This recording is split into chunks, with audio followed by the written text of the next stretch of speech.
2024కి సంబంధించినటువంటి అప్డేట్స్ మనకు కొనసాగుతూ ఉన్నాయి. దేశవ్యాప్తంగా కనుక ఒకసారి కానీ పరిశీలించినట్లయితే ఓవరాల్గా ఉన్నటువంటి ట్రెండ్స్ అన్ని కూడాను ఇప్పటి వరకు ఎన్డీఏ కూటమికి సంబంధించినటువంటి అప్డేట్స్ ఎక్కువ స్థానాల్లో ముందున్నటువంటి పరిస్థితి కనిపిస్తుంది. 543 స్థానాల్లో 463కి సంబంధించిన అప్డేట్స్ కనిపిస్తున్నాయి. ఇందులో ఎన్డీఏ కూటమికి 268 స్థానాలు, ఇండియా కూటమికి 177 స్థానాల్లో లీడ్స్లో కనిపిస్తుంది.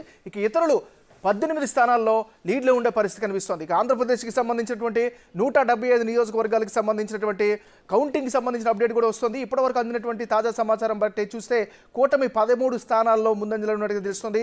వైఎస్ఆర్ కాంగ్రెస్ పార్టీ ఒక్క స్థానంలో ముందంజలో ఉన్నటువంటి పరిస్థితి కనిపిస్తుంది. ఆంధ్ర తీర్పుకి సంబంధించి 175 నియోజకవర్గాలకు సంబంధించినటువంటి అప్డేట్స్ 14 నియోజకవర్గాల్లో ప్రారంభమైనట్టుగా తెలుస్తుంది.